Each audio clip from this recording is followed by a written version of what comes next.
और करो बच्चा। आइए आपको ले चलते हैं ममता निवास में, जहां ममता कल की आई अपनी बहू को विदा कर रही थी। पहले के ज़माने में तो बस बेटियां पैदा होती थी, पर मुझे तो अपना बेटा भी विदा करना पड़ रहा है। क्या फ़ायदा इतना पढ़ने लिखने का निखिल, अगर तू अपनी माँ के पास ही नहीं रुक सकता। कैसे फ़ायदा नहीं है पढ़ने का? अगर कॉलेज नहीं जाता तो इससे काजल मिलती कैसे? क्या पापा आप भी ना, मैं भी अब बाहर नहीं रहना चाहता मम्मी। अगर खाने की प्रॉब्लम ना होती तो मैं काजल को साथ में ना ले जाता। मैं पूरी कोशिश करूँगा कि मेरा ट्रांसफ़र हमारे ही शहर में हो जाए। बस एक प्रमोशन और हो जाए मम्मी, उसके बाद फिर तुम्हारे पास ही रहूँगा। और काजल का हाथ पकड़े निखिल चला जाता है बेंगलुरु। नए शहर में नया कपल, और वो भी जिनकी लव मैरिज हुई हो। उनकी लाइफ तो आप समझ ही सकते हैं। सवेरे सवेरे काजल की आंख खुलती है। हे भगवान, 8 बज गए। निखिल के लिए टिफिन बनाना था मुझे। काजल हड़बड़ाकर बिस्तर से उतरती है कि तभी दरवाजे से निखिल एक ट्रे में ब्रेड, बटर और चाय लेकर आता है। इन पैरों को जमीन पर मत रखिए मोहतरमा, ये मैले हो जाएंगे। ये रहा आपका सुबह का नाश्ता और चाय। टिफिन मैंने पैक कर लिया है। चाय पीकर आप 2 घंटे और अच्छे से नींद ले लीजिएगा। 7 बजे तक आप रेडी रहिएगा। मैं आपको घर के नीचे से पिक कर लूंगा और हम चलेंगे डेट पर। ओह निखिल, आई लव यू बाबू। अपने कहे मुताबिक निखिल ठीक 7 बजे घर के नीचे पहुंच जाता है और हॉर्न बजाता है। रेड ड्रेस में बेहद खूबसूरत दिख रही काजल बालकनी में आकर उसे इशारा करती है और फिर दोनों लॉन्ग ड्राइव पर निकल जाते हैं। तुम कितनी खूबसूरत हो काजल, आई रियली लव यू यार।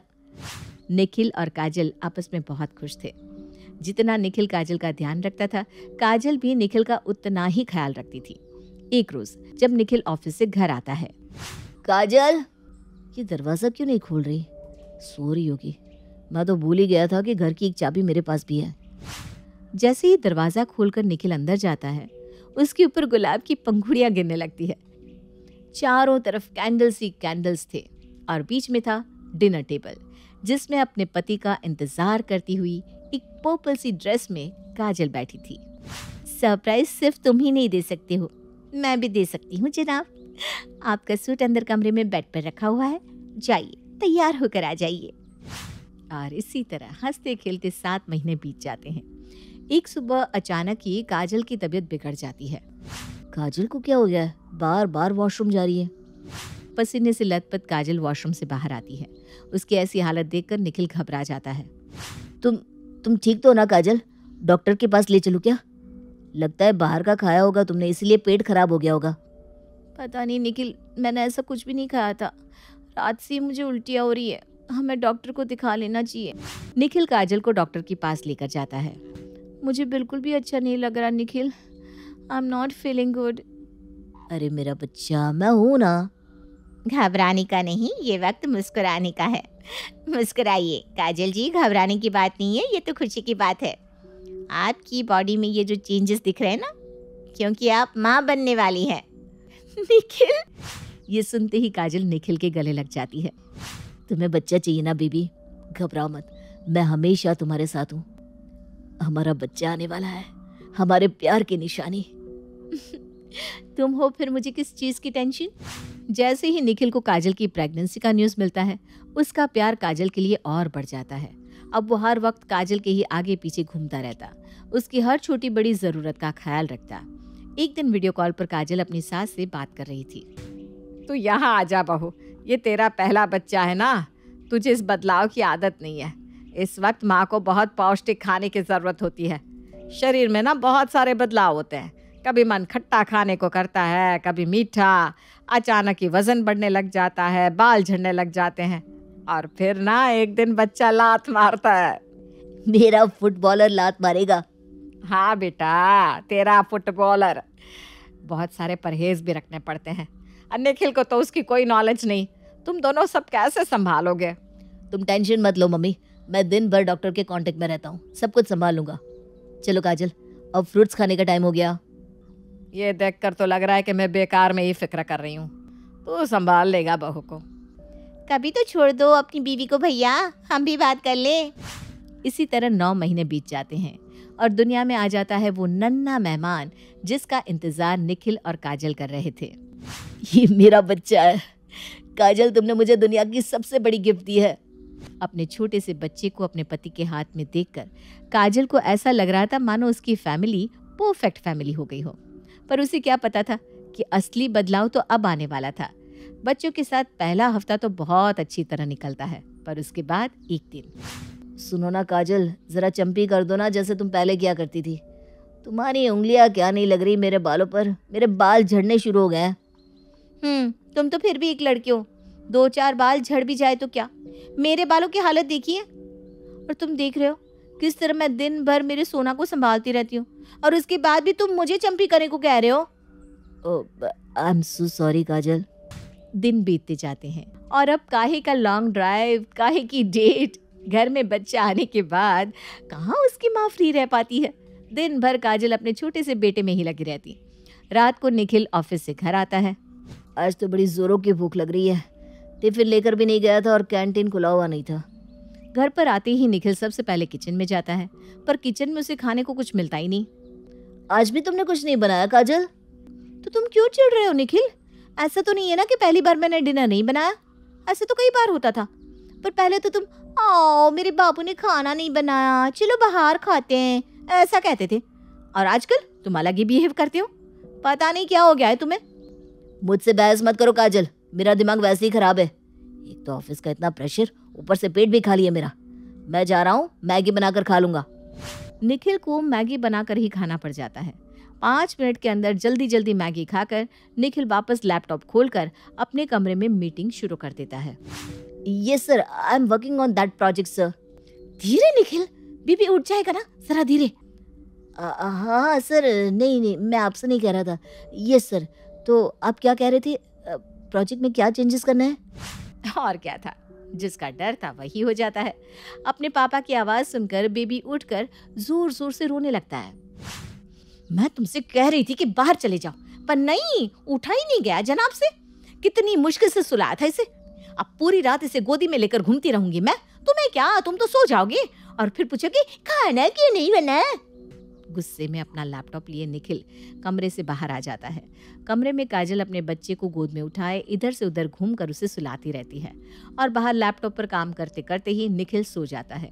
ये कोई और परिवार नहीं है, ये वही कपल है जिससे मैंने आपको मिलाया था। ये वही कपल है जो कुछ दिनों पहले परफेक्ट कपल लग रहे थे, और आज देख लीजिए, हम सोचते कुछ और है और हो जाता है कुछ और। बच्चे के आने के बाद कई कपल्स के बीच में ऐसी प्रॉब्लम्स आने लगती हैं। नए नए पेरेंट्स बने निखिल और काजल के बीच में भी प्रॉब्लम्स आ रहे थे, पर ये प्रॉब्लम यहीं तक रहते तो अच्छा होता, पर ऐसा होता नहीं।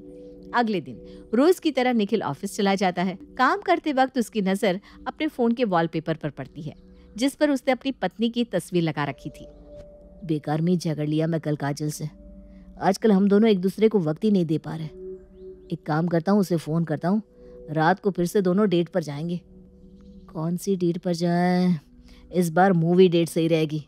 अरे सुमित, किसी लेटेस्ट मूवी की 2 टिकट बुक कर लेना। Done bro. निखिल मूवी के 2 टिकट्स बुक करवा लेता है और फौरन काजल को फोन लगाता है। किस खिलौने से खेलेगा मेरा बेटा? हाँ, मम्मा दूसरा खिलौना ला कर दे। अले अले आ। काजल का फोन हॉल में पड़ा बजता रहता है और काजल कमरे में अपने बच्चे को खिलाती रहती है। 1 नहीं 2 नहीं 20 बार निखिल उसे कॉल कर देता है, पर कमरे में बैठी काजल को फोन की रिंग सुनाई नहीं देती। मैं ही पागल हूँ जो बेकार में सब कुछ ठीक करने की कोशिश कर रहा हूँ। काजल को तो फर्क ही नहीं पड़ता। टिकट कैंसिल कर दे भाई सुमित। कुछ देर बाद जब काजल हॉल में आती है तो अपने फोन पर निखिल के 20 मिस कॉल देखती है। Oh my God, 20 miss call, जरूर कोई अर्जेंट बात होगी।